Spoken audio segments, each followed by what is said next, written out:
what agents really need to do, in my opinion, is learn how to be listing focused, how to prospect and find opportunities, and then how to land the listing at your commission and at the right price. And that's what my push program is all about, the language that you need in order to go out and land the listings and get them to pay you your 6% commission and get them to price the property correctly.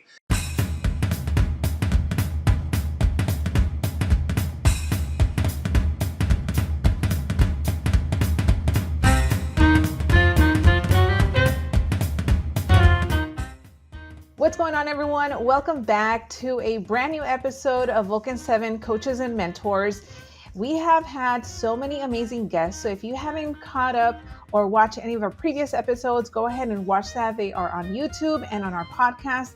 And with that being said, we have another amazing guest today, David Radney. So David, welcome to the show. Thank you for having me. So for everyone that's watching that maybe is not familiar with you, go ahead and tell us a little bit about yourself. So I live in New Jersey. I am a real estate prospecting coach. And what I do is really help agents understand the power of using scripts and how to overcome objections and to master the listing presentation. So on my professional side, that's what I do. I am married 22 years. I have two beautiful daughters who are 15 and 17. One's headed to college very soon. And we have a chocolate lab, Charlie. Nice. Awesome. Well, I'm glad that we're having a conversation today. Something that I want to talk about, and I know you're an expert at, and hopefully you can give a lot of knowledge to our agents, is regarding, Okay. getting comfortable with getting uncomfortable with the uncomfortable. We don't know whether it's prospecting, who's going to answer. So let's talk a little bit about that. Yeah, so the reason why this is so important for me to talk about is because early on in my career, I had an issue with public speaking. And a lot of people get into real estate not really understanding it's a people business. And you have to be really comfortable engaging people and talking to people, presenting in front of people. And there are so many people that join real estate, join the training company, get the training and get the know how, but never implement and take action because it's out of their comfort zone. And so, what's really important for me to make sure that people understand is that you're never going to be comfortable, right? It's always going to feel a little uncomfortable. And we need to really focus on getting comfortable being uncomfortable. And so, what I shared just last week, I had to present in front of leadership. And I got up there and I did a decent job. And people are like, great job. And I'm like, I want you to understand, I was a little uncomfortable being up there, but I also understand that what I have to present and what I have to talk about is extremely valuable. And if I let my discomfort keep me from getting up there, then I'm missing out on opportunities. And I see too many agents that aren't taking action. They're not calling their database, people they know, because they're uncomfortable doing that. They're not calling for sell by owners. They drive by and they see the signs, or they're getting the list every day from Vulcan, and they're not calling because they're uncomfortable having that conversation. It's okay to be uncomfortable. What's not okay is for you to sit back on the sidelines and not get in the game. You have to get in the game in order to have success. Yeah, absolutely. And even as you're mentioning that, it brings me back to when I got into the business as a real estate agent. It was very uncomfortable Hmm. to pick up the phone and call these expireds. And I think the big problem with agents is that we start creating all of these different scenarios in our head of what can go bad or things that, the potential client can respond. And sometimes it doesn't even happen. I know. Over time, as you continue to make the calls, talk to people, you start getting more comfortable and confident. So what are some steps that agents can take to start getting outside of their comfort zone and taking action? So for me, it's just baby steps. It's just doing a little bit more every single day and start having these conversations. The biggest thing I would say, we all know we should be playing and practicing our scripts. But if you really want to get out of your comfort zone, you just need to pick up the phone and call it for sale by owner. And so what I would say is take your sales hat off. When you first call the for sale by owner, don't make it about how great you are, how great your company is, how much money you can make them. Just get on the phone and have a human conversation. Find out why they're selling their house. Find out what their motivation is and really understand that motivation. And through the power of asking questions, it takes a lot of pressure off of you because if you're asking the questions, they're doing all the talking. If you're not making that call about you and needing to get your next sale, but you're making it about what's important to them and what their motivation is, it's really easy for you to understand they're not interviewing you. You're interviewing them to find out if they're even worth your time, if those are the people you actually want to help. And so that can help you get out of your comfort zone if you take your sales hat off in the beginning and just make the call and just be a human and seek to understand what they're looking to accomplish by getting their property sold. That's just one quick example. Yeah, and I think along with that is coming from a place of contribution and being a problem solver. Because Yes, obviously, many times these people have some type of issue or there's a reason why they wanted to sell, which goes back to the motivation that you brought up. yes, And a lot of times, as agents, especially when we're newer in the business, we're trying to get down through all of the questions in the script that we forget to listen. yes. And listen, motivation is the biggest thing. So a lot of people will have someone call and say, "Hey, I need to sell my house," and they'll drop everything and run to their home for a listing appointment, where I slow down that whole process. Why are you Mhm. selling? Why is that important to you? What is that move actually going to do for you and your family? And ultimately, once I help you get your home sold and you're in that new house and that new location, how does that make you feel? Like, I need to understand that motivation because, using your words, our job is to be a problem solver. In order to solve the problem, we need to truly understand what it is first. I Yeah. agree. I agree with you. And sometimes we're not going to be able to solve the problem, and maybe that person shouldn't sell, or maybe they're thinking the price is over here when reality is down here. Yes. And we have to also realize that we can't just take any client or help absolutely everyone just that comes our way. No, and we shouldn't. We shouldn't. There are a lot of people we should turn down, and there are a lot of times we even get rejected and they don't want to work with us, and we have to understand sometimes that rejection is for our protection. Those aren't clients we would have wanted anyhow. Mhm. So the way you find that out is by asking a lot of questions and really digging deep. Yes, absolutely.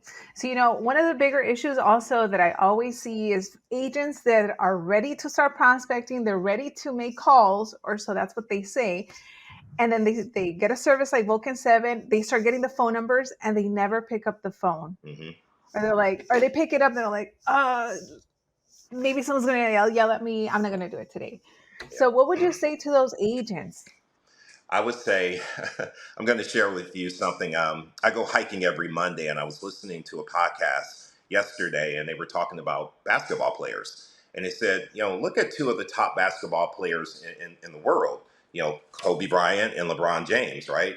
Kobe had over 33,000 points, LeBron James over 38,000 points. However, if you really dig into it, they also had the most missed shots ever. They were taking shots and they didn't hit every shot, but because they were in the game and they were taking action, they ended up being the top in their game. And I just have to tell the agents, you miss 100% of the shots you don't take. You have to get on the phone, you have to make the call. And what you have to understand, we're not telemarketers trying to get you to extend your car service. We actually are calling because you have a need and we can actually help you solve that problem, and we have to get on the phone and call those people and engage those people. It's a numbers game and it's a contact sport. And in order for us to make it in this business, especially right now in this current market we're in, we have to do way more contacts than we were doing before. So picking up the phone and saying, I'm not sure if they're going to want to talk to me.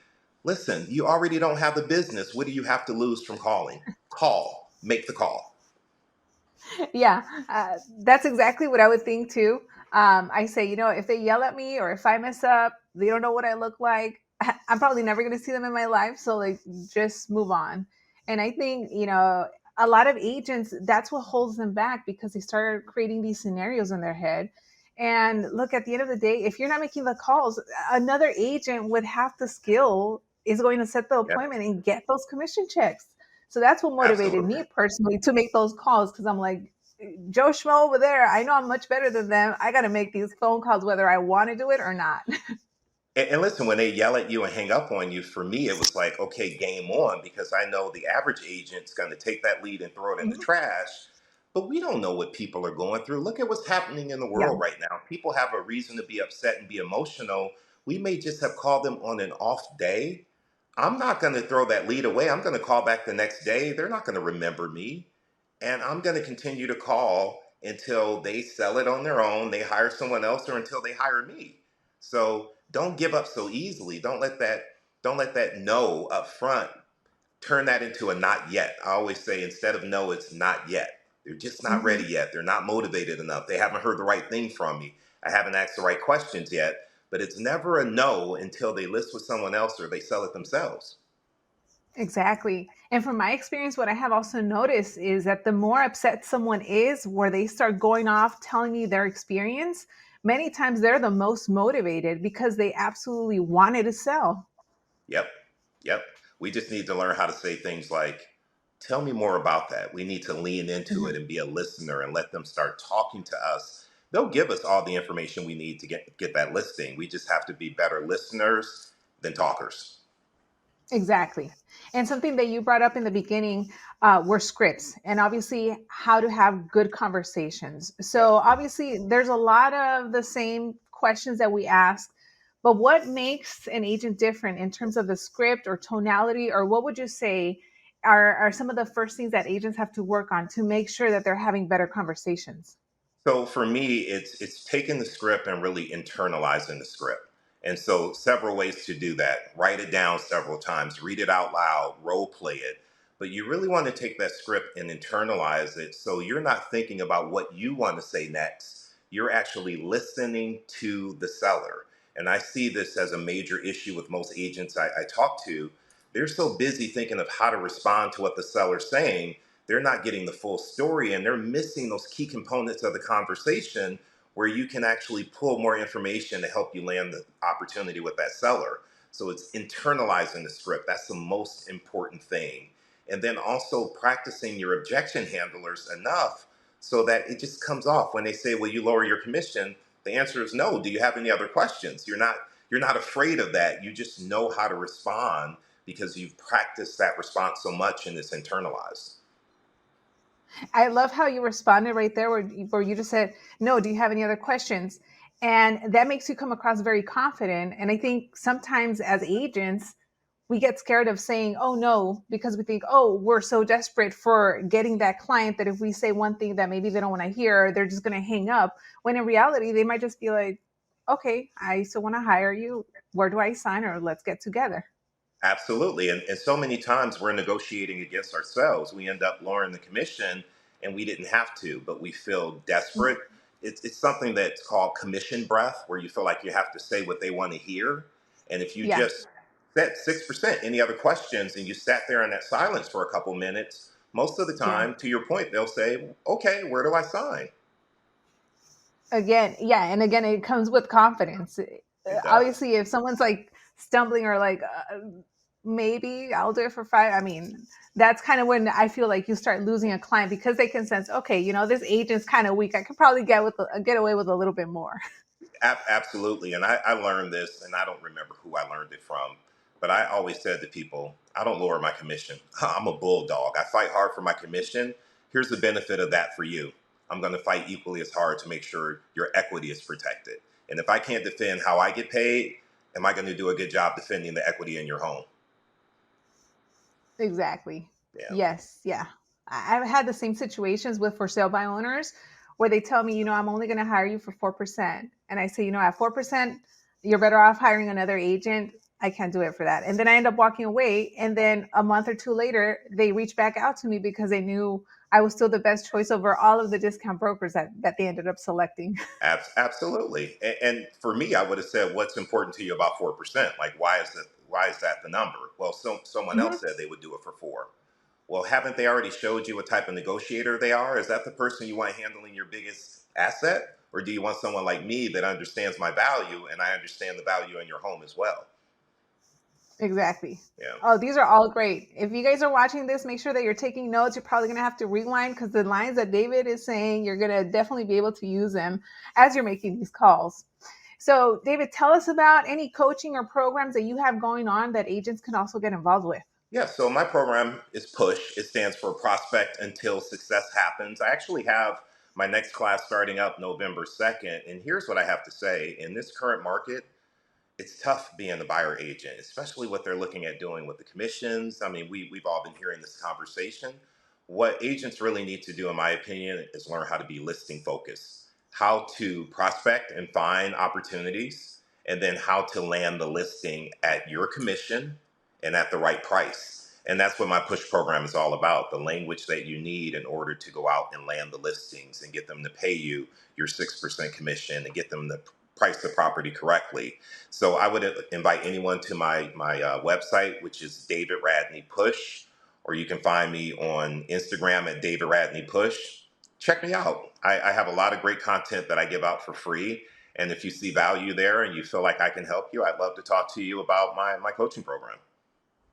Awesome. And we'll make sure to have all of the links in the description box below. Now, to wrap it up, David, what would be 3 things that you would have agents do right now if they're looking to step up their game, transition from being a buyer's agent to a listing agent in the next few months? And that, well, first thing is take push. It'll train you on that. But here's the thing I really want you to understand. If you really want to get serious, you have to understand this is a business and you have to learn how to time block, especially when you're morning. And that's when you should be practicing your scripts. That's when you should be on the phone doing your lead gen and doing your follow up. And so you need to have a system for success, and you need to have role play partners that you can go back and forth with and practice having these conversations with, because you don't want to practice on your paycheck. That's what you're doing when you get in front of a seller and you haven't practiced with another agent. Start practicing. Sweat and practice so you don't bleed in war, right? Practice with your role play partners. Understand the scripts, internalize the scripts, understand how to overcome the objections, and walk in and have confidence. And it's okay if you're nervous. It's okay if you're uncomfortable. Do it anyhow. It's okay. Just go in there and show them who you are and what you can do. You have to believe it though, and you believe it by taking little steps every day to get better and better. Just baby steps every day. Awesome. There you go. So you heard it. Baby steps and get comfortable with the uncomfortable. And you're going to mess up, but it's okay. You're going to get better every single time, and then you're going to be so confident that you're going to get to a position, and I think you would agree, that you can turn away business and not have to work with clients that don't value you or don't see your worth and what you bring to the table. I completely agree with you, but the only way you get to that point is if you're lead genning and doing enough follow Mhm. up where you have potential business in your pipeline. If you don't have that, you're going to end up taking overpriced listings and working with people you don't want to work with because you have nothing else going on. Shame on you if that's the case. You have to treat this like a business. You have to prospect. That's your one thing you should be doing every day.